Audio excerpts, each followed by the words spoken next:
It was a grey morning in London, the steady patter of rain tapping against the glass windows of a skyscraper. Henry Wallace, a businessman known for his cold demeanor, scanned the quarterly reports with a sharp eye. He let out an impatient sigh as Mary, a 72-year-old employee, stepped hesitantly into his office. "Mary, I'm afraid there's no longer a place for you in this company," he said, his tone devoid of emotion.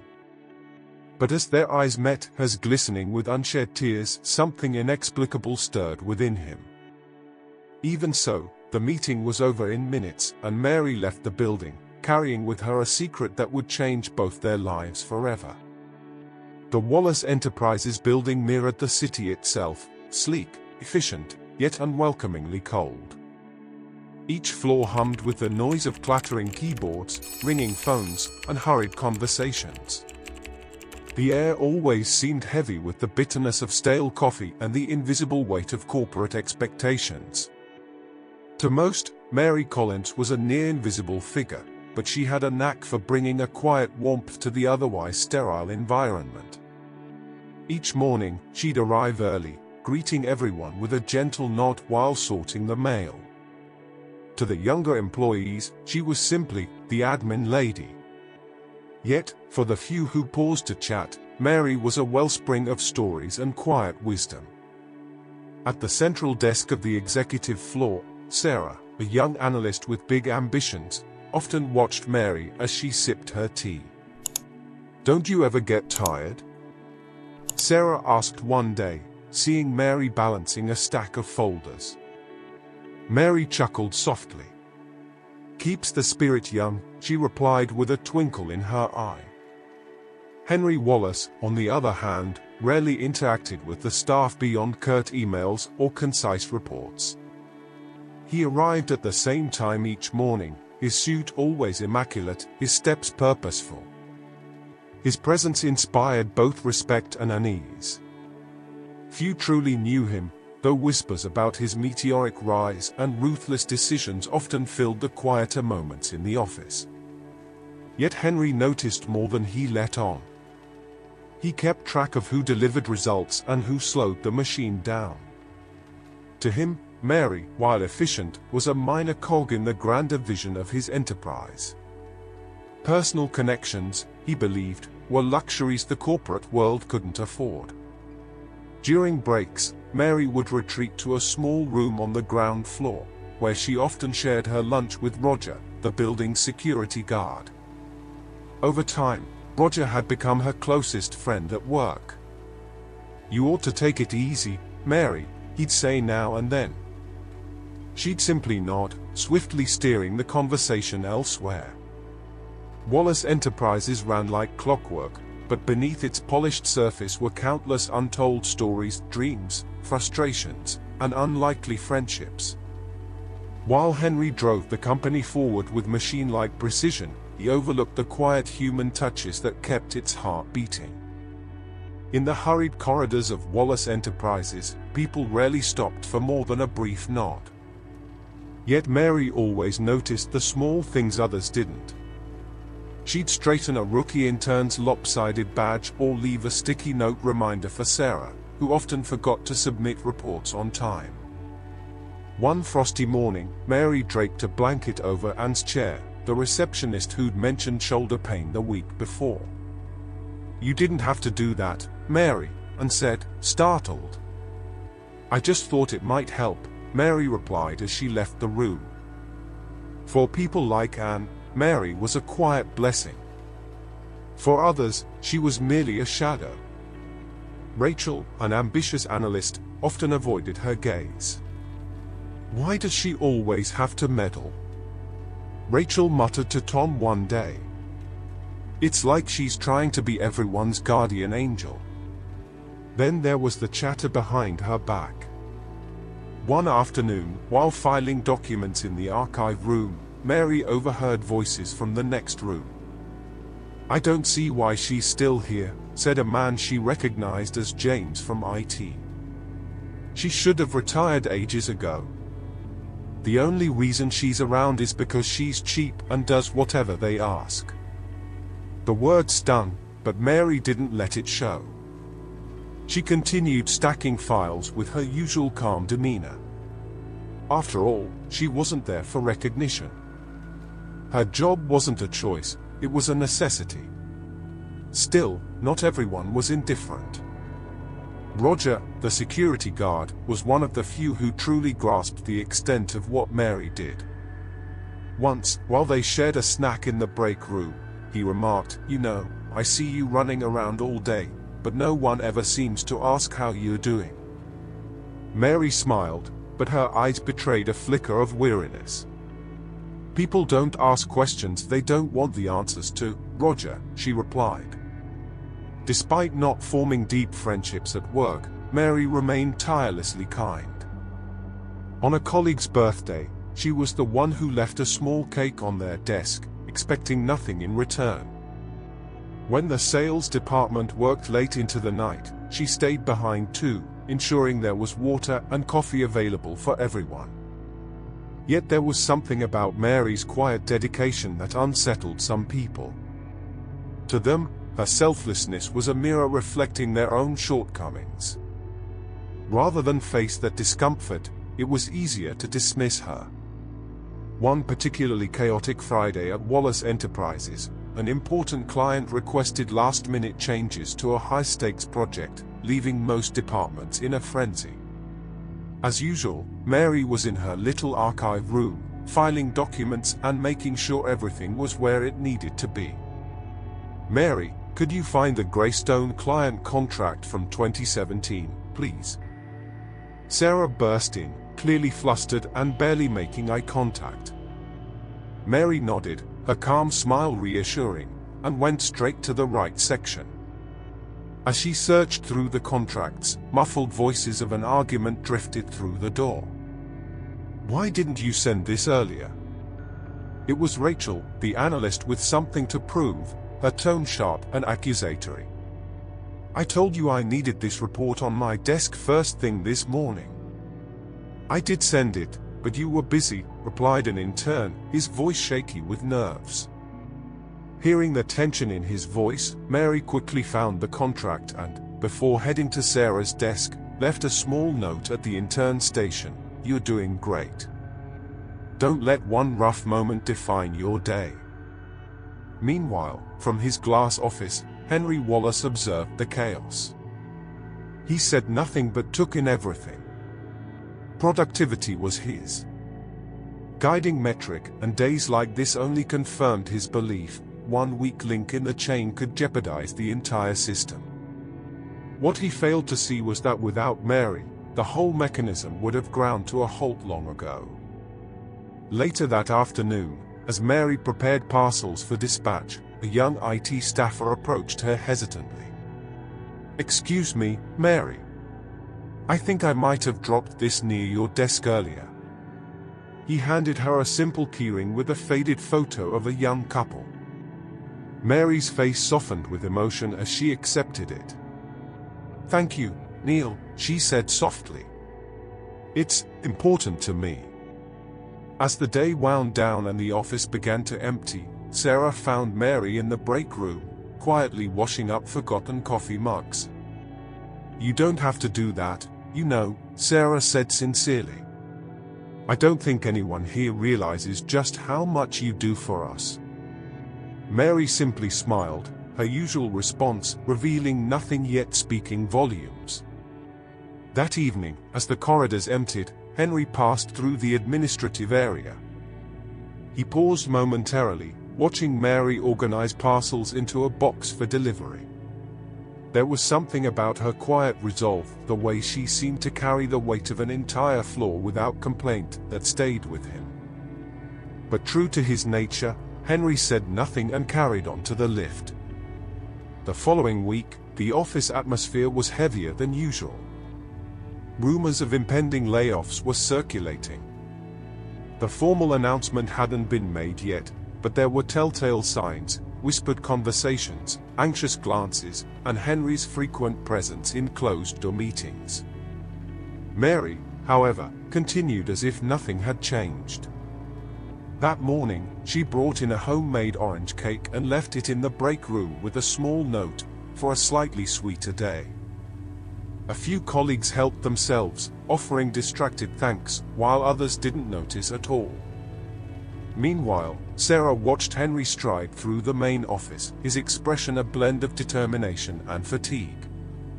"He looks exhausted," she remarked to Tom, who was sitting beside her. "Don't be fooled," Tom replied. "He wouldn't hesitate to cut anyone if it came to it. And if you ask me, Mary will probably be one of the first to go." Sarah stared at him in disbelief. "Mary? She does so much around here. How could anyone even consider letting her go?" Tom shrugged. "She's efficient, sure, but she's replaceable. They could hire someone younger and pay half the salary. That's just how business works." During the lunch break, Mary was downstairs, sorting through a batch of delayed mail deliveries. Roger called out to her as she passed the reception desk. "Have you heard what people are saying?" he asked.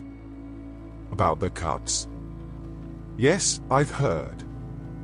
But we can't control what's out of our hands, Roger. You deserve better than this, Mary.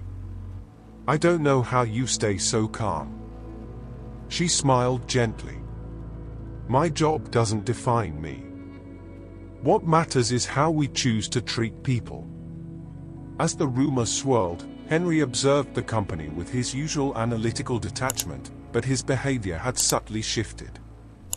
He began to notice, almost involuntarily, how Mary always seemed to be in the right place, doing what needed to be done without anyone asking. That morning, when the office systems faced glitches, he watched as she helped Neil from IT locate missing reports. Neil, clearly impressed, said, "You know more about this than most people here, Mary." She laughed softly, adjusting her glasses. 20 years of practice. Someone's got to keep things running smoothly. Not all interactions were as pleasant. When Rachel bumped into Mary in the hallway, nearly knocking a box of documents from her hands, she muttered, "Watch where you're going," without even pausing to apologize. Mary, uncomplaining, knelt to gather the scattered papers as Rachel walked away. Though these moments didn't seem to faze her outwardly, the truth was more complicated. That evening, long after the office had emptied, Mary sat alone at her desk. She stared at the keyring with its faded photo, closing her eyes for a moment. The life she once had, the dreams, the paths not taken, felt as distant as the echo of laughter that used to fill the space. It was an unseasonably warm morning, and the office was unusually quiet, as if everyone were holding their breath. Mary arrived early, as always, and began her routine with her usual calm. She sorted the week's reports, adjusted the meeting schedules, and even left a few small notes of encouragement on her colleagues' desks. But something felt off. The corridor chatter had ceased, and the furtive glances among staff had grown more frequent. As Mary entered the break room to make herself a cup of tea, she overheard Rachel whispering, "Do you think it'll happen today?" "Definitely," Tom replied in a low voice. "He's already getting ready." Shortly after, Mary received an email. It was brief and to the point, "Please come to my office at 10 a.m., Henry Wallace." She glanced at the clock. 9:45, the minutes until the meeting dragged on, but she carried on with her work, as though nothing were amiss. At precisely 10 o'clock, Mary knocked on Henry's door. The room was cold, lit by natural light streaming through the glass windows. Henry sat in his leather chair, studying a document on his desk. He didn't look up immediately, and the silence hung heavily in the air. "Mary, please take a seat," he said finally, his tone firm but not unkind. She sat down, her hands folded neatly in her lap. At last, he looked at her, and for a fleeting moment, something in his expression faltered before he began to speak. "Mary, as you're aware, we're undergoing a restructuring," he said, pausing to choose his words carefully. "We've had to make some difficult decisions, and unfortunately, your position is being discontinued." The impact of his words was immediate, but Mary remained composed. She took a deep breath, feeling the weight of them, but she showed no sign of weakness. "I understand," she said calmly. "I've always given my best here." Henry looked uncomfortable, something rare for a man so used to making tough decisions. He'd anticipated anger or frustration, but Mary's calm acceptance had caught him off guard. As she stood to leave, he finally spoke. "Mary, I want to thank you for everything you've done for the company. I hope you understand this isn't personal." She paused for a moment, meeting his gaze. Her eyes, though weary, held a quiet strength he hadn't expected. "I've always understood, Mr. Wallace. Work is just a part of life. Thank you for the opportunity." As she left the room, the corridors were eerily silent. Everyone had heard about the layoffs and knew what that meeting meant. Sarah, who had been on the phone, quickly hung up and rushed over to Mary. "Mary, I'm so sorry," she said, her eyes brimming with tears. Mary gave her a gentle smile. "Don't worry, love. Things always happen for a reason." But what no one knew, not even Henry, was the weight of the secret Mary carried. Something she had chosen to keep to herself, but which would soon change everyone's perception of her and her impact on the world around her. Mary's workday ended earlier than usual that day. She placed her ID badge on the reception desk and stepped into the lift with a faint smile on her face. To an onlooker, it might have seemed like she was simply finishing another ordinary day at work. But inside, a quiet storm was brewing. Downstairs, Roger was leaning against the reception desk, as he often did. When he saw Mary, he looked up, puzzled. "Leaving early today, Mary?" She took a deep breath, hesitating briefly before replying. "Looks like my time here is up." His expression shifted immediately. "You're joking?" Mary shook her head, still wearing that same calm smile. "Don't worry, Roger. I've weathered worse storms." She gave his hand a firm shake before stepping through the revolving doors. Upstairs, the mood was tense. Sarah was furious, arguing with Tom. "Did you see how she walked out? Like it didn't matter at all," Sarah exclaimed, her eyes flashing with indignation. "I told you this was coming," Tom replied, shrugging. "What did you expect her to do? Shout at the boss?" Meanwhile, Henry remained in his office, though his focus was gone. He stared out of the window, watching the distant London traffic. For some reason, he couldn't shake the memory of Mary's expression as she left. Something about the quiet dignity with which she had accepted the decision unsettled him deeply.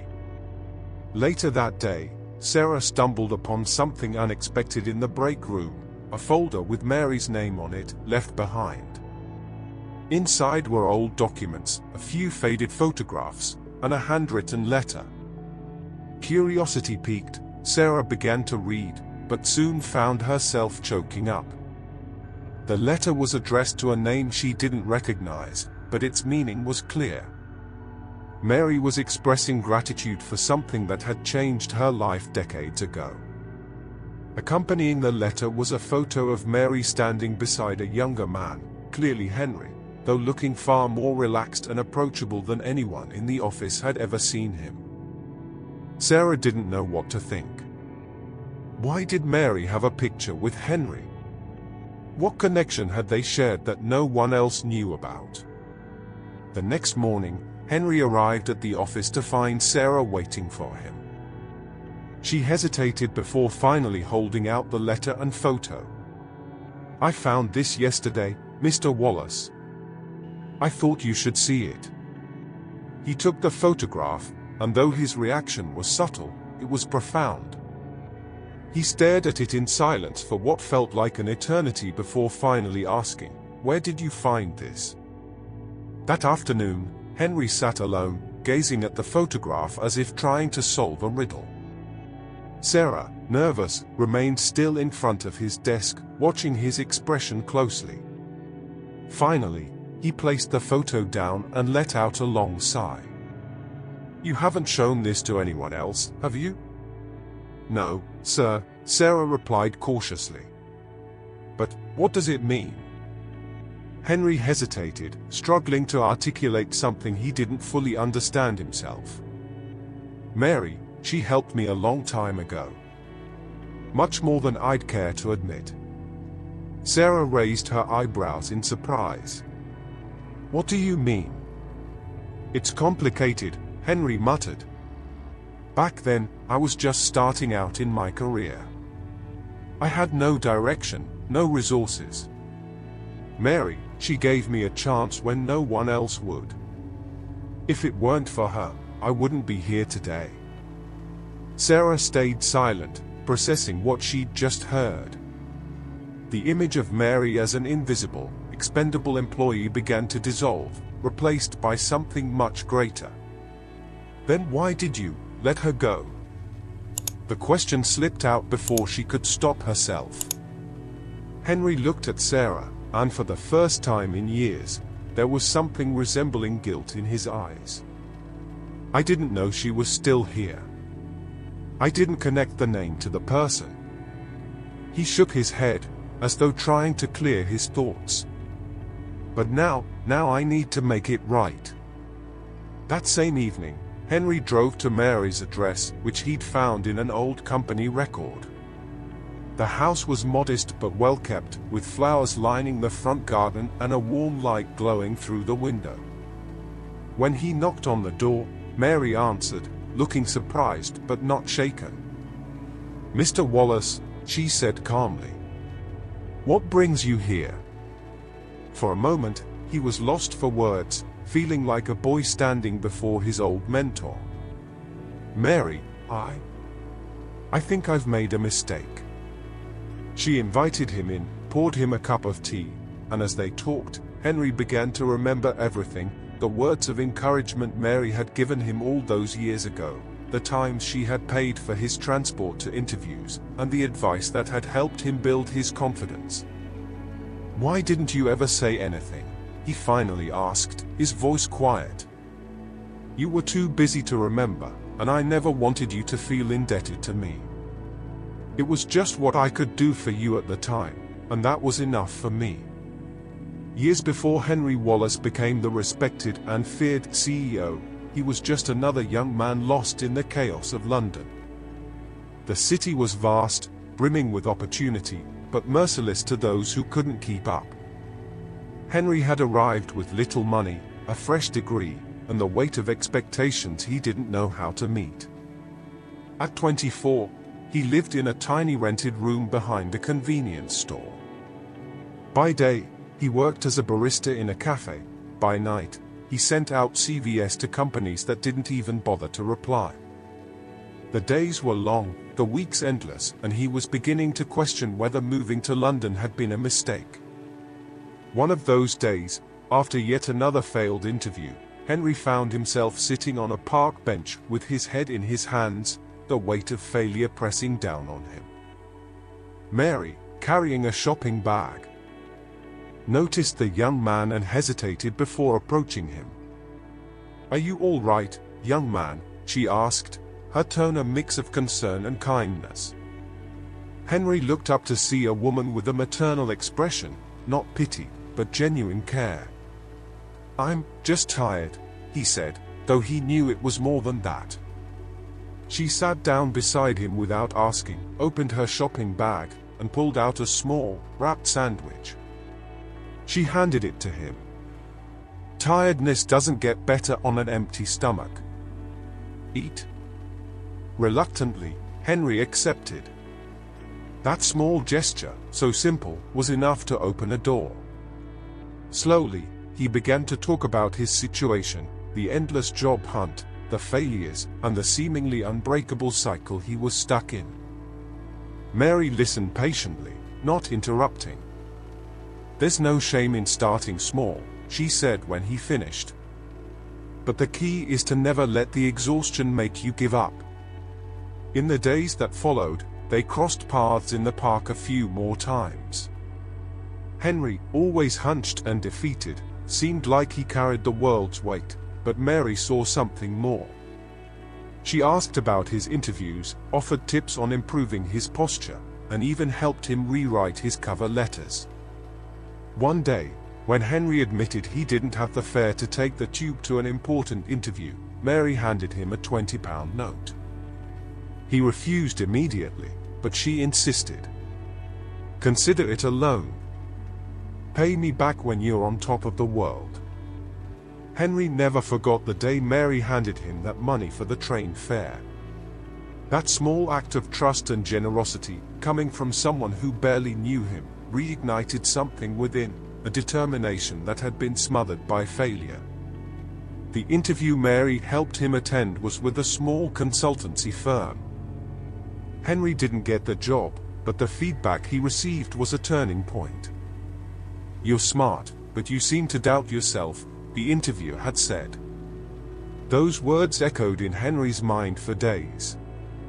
When he told Mary, she simply smiled. "Well, now you know what you need to work on."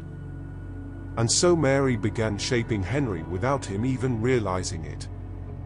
Through their park meetings and casual conversations, she slipped in lessons that would stay with him for life.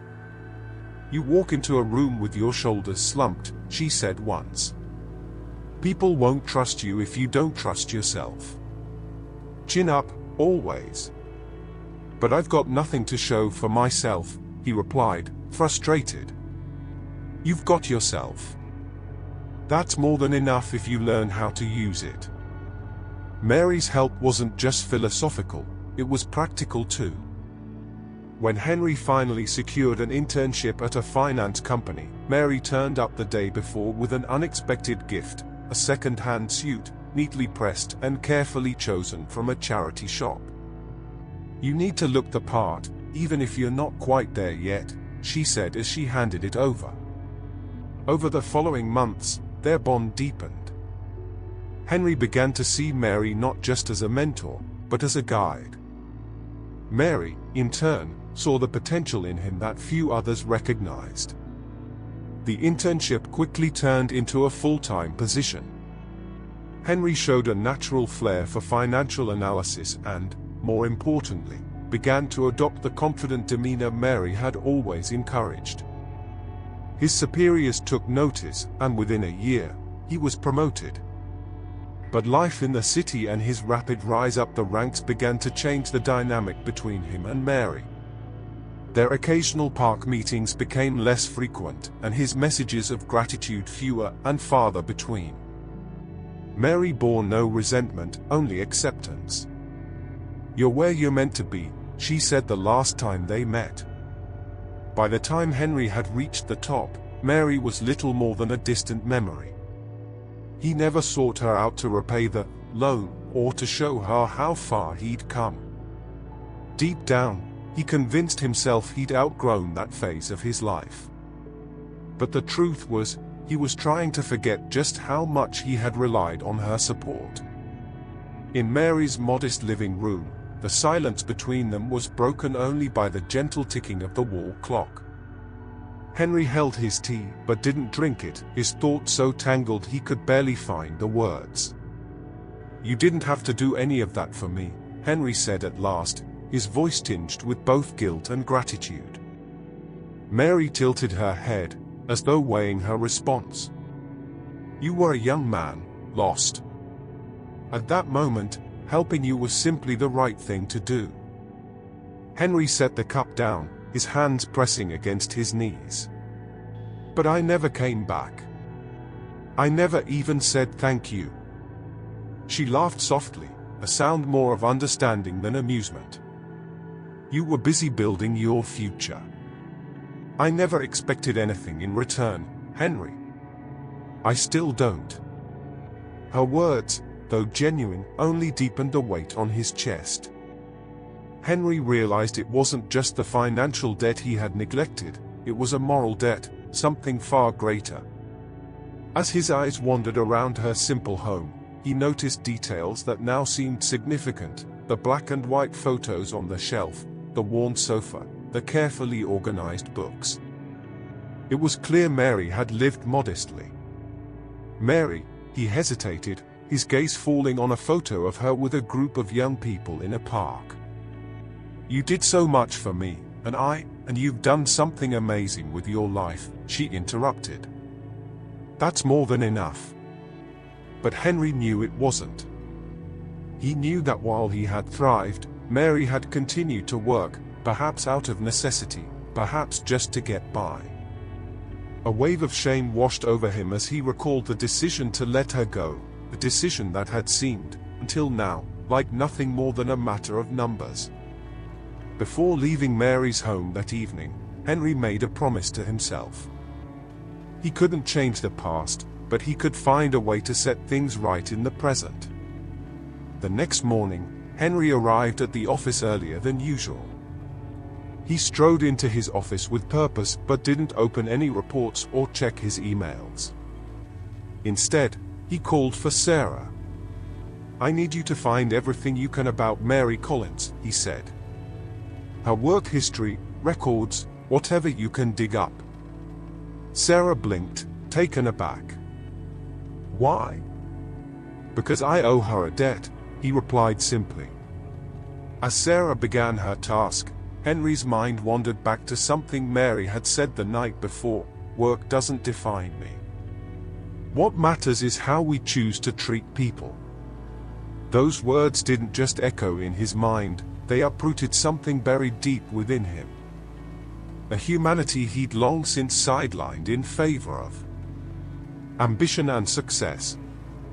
A few hours later, Sarah returned to Henry's office, carrying a stack of papers and wearing an intrigued expression. "Here's everything I could find on Mary Collins."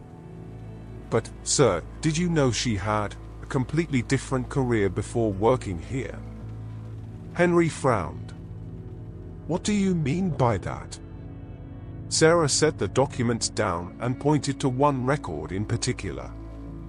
She wasn't always in administrative roles. In fact, she used to be a teacher at a community school. From what I can gather, she was highly respected, but she left the position abruptly. After that, she moved between temporary jobs before joining us. Henry picked up the file and scanned through the details. The puzzle pieces began to fall into place, revealing how little he truly knew about the woman who had played such a pivotal role in his life. "Why would someone leave a career like that for this?" he murmured. Sarah shrugged. Maybe it was something out of her control. Either way, it looks like she never complained. She just did what needed to be done. Those words lingered with Henry as he locked himself in his office, lost in thought. What did he know about Mary beyond what she had done for him? He had never asked about her life, her dreams, or the sacrifices she'd made. For the first time, he felt compelled to learn. That evening, Henry returned to Mary's home, this time with a clear purpose. When she opened the door, she looked surprised to see him again. "Mr. Wallace, this is becoming a habit," she said with a playful smile. "Please, call me Henry," he replied, stepping inside. "I need to understand. Why did you do all of that for me? Why give up so much?" Mary hesitated, adjusting her glasses. She sat on the sofa, gesturing for him to do the same. "Henry, life isn't always a straight path.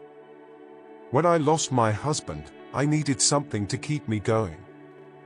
Teaching was my purpose, but I didn't have the strength for it anymore. Working smaller jobs gave me routine, and helping people like you gave me a new kind of purpose." Henry sat in silence, absorbing her words. He had never imagined that Mary had endured such profound loss, nor that she had found the strength to continue helping others despite it. "I failed you, Mary," he said at last. "I didn't see who you really were, and when I had the chance to give back, I was blind." She placed a hand over his, a simple yet powerful gesture. "You didn't fail, Henry. You just lost your way. We all do, sometimes." The following morning, Henry left home earlier than usual. Instead of heading straight to the office, he made his way to a community school in Mary's neighborhood. After a few calls and questions, he discovered that Mary had worked there for over a decade as a literature teacher and a coordinator for social projects. "She was an inspiration," said Denise, the school's current head teacher, a younger woman with a warm smile. "Mary wasn't just a teacher, she transformed lives. When she lost her husband, she tried to keep going, but the emotional toll was too much for her." Denise paused, her voice heavy with regret. "She left a void here that's been hard to fill." Henry stood in the school office, letting Denise's words sink in. Mary wasn't just kind or generous, she had been a force of change, someone who left an indelible mark on those around her. He knew he couldn't undo the hardships she'd endured, but he could ensure her legacy was honored in a way that reflected the incredible person she was. Those words stayed with Henry as he left the school.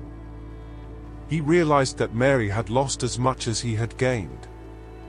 Now, perhaps, he could repay her in a way that truly mattered. That evening, Henry returned to Mary's house. She laughed as she opened the door. "You've been visiting so often, I might start charging you rent." "I hope you've still got some tea," he replied, a rare smile on his face. As she prepared the tea, Henry pulled an envelope from his pocket and placed it on the table. When she returned, he slid it towards her. "What's this?" she asked, suspicious. "An invitation," he said. "I want you to go back to teaching." Mary frowned. "Henry, I'm past that stage of my life. The school was a wonderful chapter, but I'm not sure I can do it anymore." "You're more than capable," he said with a firmness that caught her off guard. "I spoke to the school where you used to teach. They need someone like you, someone to inspire the students. I'll cover any costs, provide whatever resources you need. And if you want to start something new, a social project, a library, whatever it is, I'll be there to support you." Mary was silent for a long moment, holding the envelope in her hands. When she finally spoke, her voice was full of emotion. "You didn't have to do this, Henry." "Yes, I did," he said. "You gave me so much more than I deserved. Now it's my turn to do something for you." In the weeks that followed, Mary began visiting the school again. At first, she was hesitant, unsure if she could recapture the energy she once had. But soon, she rediscovered her passion for education. With Henry's financial backing, she established a small community reading center, something she had always dreamed of but never had the means to create. For the first time in years, Henry began to feel like more than just a CEO. He felt as though he was rebuilding a part of himself he had lost along the way. Initially, Mary's return to teaching was exhilarating, like reconnecting with an old love. But as the days went on, she noticed something inside her wasn't entirely at peace. It was during a class where she was covering for another teacher that this feeling came to the surface.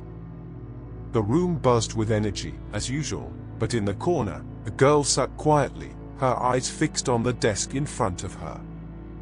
Her name was Naomi, a 12-year-old with a clear talent for writing but an expression that carried the weight of the world. After class, Mary approached her. "You're a very good writer, you know that?" Naomi shrugged, not meeting her eyes. "Doesn't matter. No one cares about that." Mary felt a pang in her chest. She recognized that disbelief, that weariness that shouldn't exist in someone so young. That evening, Naomi's words echoed in her mind. Standing in her kitchen, staring out the window, Mary made a decision. She picked up the phone and called Henry. "Henry, I need to talk to you." The next morning, they met at the school. Mary explained how she felt after speaking with Naomi and what it had stirred within her. "I realized I love being here, Henry, but what I really want is to help these children, especially the ones who feel like the world has already given up on them." Henry listened intently, his expression a mix of curiosity and admiration. "What do you want to do?" "I want to create a program," Mary said, her eyes shining with a passion he hadn't seen in years. "Something outside the classroom. I want to work directly with children who need individual support, academic help, life advice, or even just someone to listen to them. I want to give them the hope that someone once gave me." Henry was quiet for a moment, taking in her words. Then he smiled.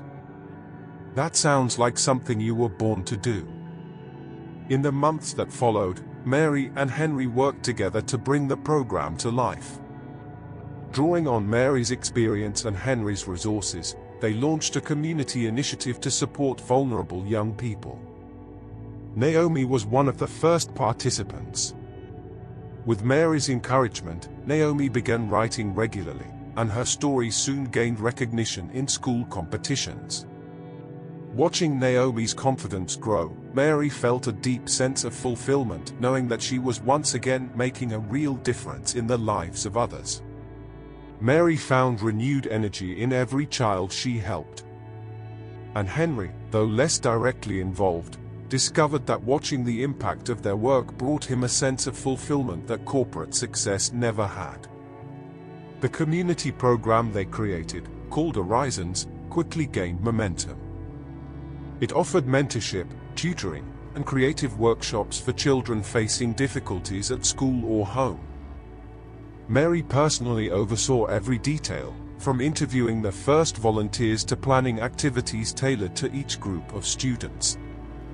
Naomi, the initial inspiration, became the emblem of the potential Mary saw in every child.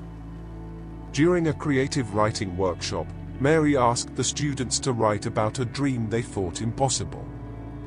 Naomi hesitated before handing in her paper, but when Mary read it, her eyes filled with tears. Naomi had written about wanting to become a lawyer, so she could help people like her mother, who was struggling to support their family on her own. The determination in Naomi's words reignited something in Mary. She not only encouraged Naomi to believe in her dream, but also began holding one-on-one sessions with her, helping her organize her studies and build confidence.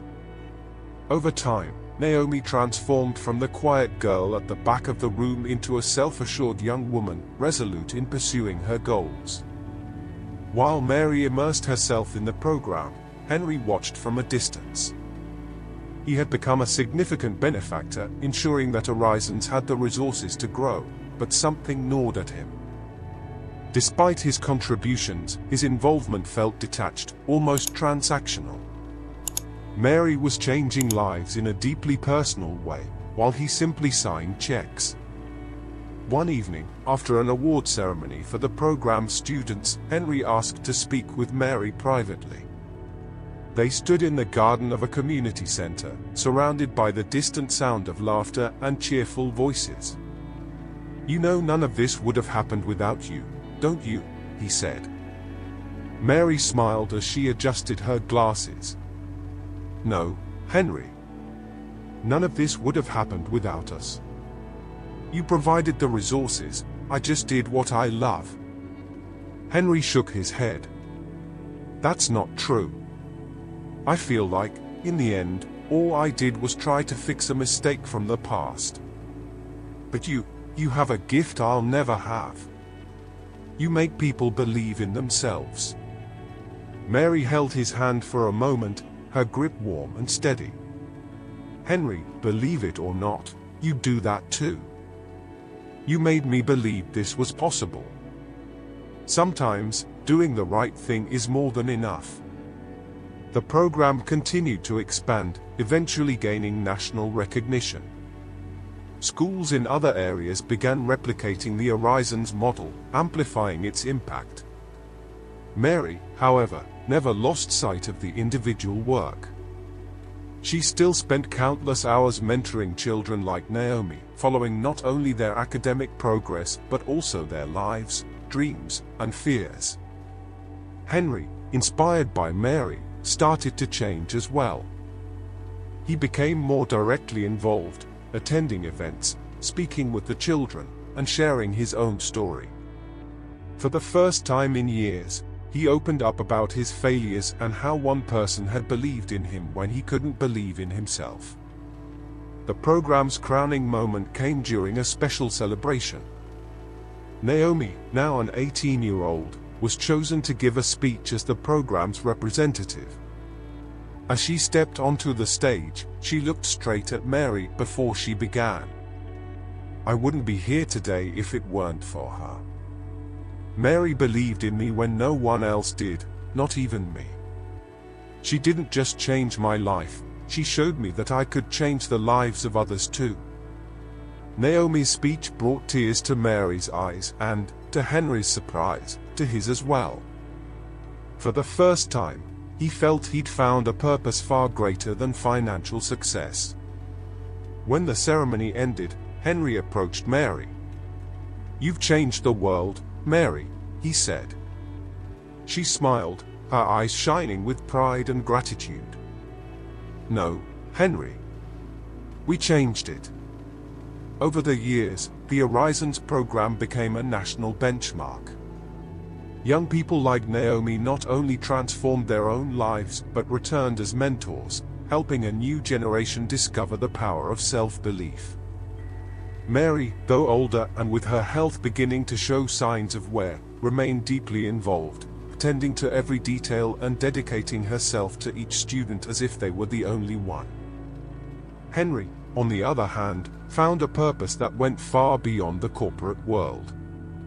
Still a successful CEO, he now saw his influence as a tool for something much greater.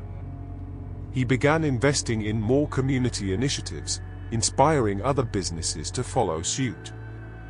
On a bright spring morning, Mary sat on a newly installed wooden bench at the community center, a small plaque etched in her honor, for Mary Collins, who showed us that believing in one person can change the world. Beside her was Naomi, now a law student, poring over scholarship papers she had proudly earned. "You know, that plaque is right," Naomi said, smiling. Mary looked at her with a soft laugh. "I always knew you'd all do amazing things. You just needed a spark to start." That same day, Henry arrived at the center to discuss a new project he and Mary had been planning, an expanded space for young people, complete with permanent workshops, libraries, and psychological support. Spotting Mary on the bench, he walked over with a smile. "Enjoying your tribute?" he asked. She chuckled. "I'm not sure I deserve all this." "Trust me, you do," he said firmly. For a moment, they sat in silence, watching the children playing on the nearby field. It was a portrait of hope, a reminder that the ripples of the right choices could last forever. Finally, Henry broke the silence. "You know, Mary, you've changed more than just lives here. You've changed mine too." She looked at him, her eyes filled with affection. "You've always had it in you, Henry. You just needed to remember where you came from." In the years that followed, Mary remained the heart of the program until her retirement. When she eventually stepped back, Henry ensured her legacy was celebrated by establishing the Mary Collins Foundation, dedicated to supporting education and youth empowerment initiatives. Henry visited Mary regularly at her home, often bringing flowers and updates on the young people the program continued to help. On one visit, he said, "You taught me that success is only the beginning. What we do with it is what really counts." Mary smiled, holding his hand. "And you've learned that lesson well, my friend." When Mary passed away years later, the world mourned her loss, but her impact lived on, in every young person she helped and every life she touched. For Henry, she would always be the one who reminded him that, in the end, what truly matters isn't what we achieve, but the people we help along the way. Mary and Henry's story is a powerful reminder that every act of kindness holds the potential to transform lives. If this journey of redemption, resilience, and positive impact inspired you, don't hesitate to share this message with others. Now it's your turn to make a difference. Whether it's helping someone close to you, contributing to a cause you believe in, or simply spreading words of encouragement, remember that small actions can create meaningful change. For more inspiring stories, subscribe to the channel, like and share this content with your friends, and let us know in the comments how you plan to make an impact in someone's life today, or how you already have. Click on the card above to keep watching videos from the channel.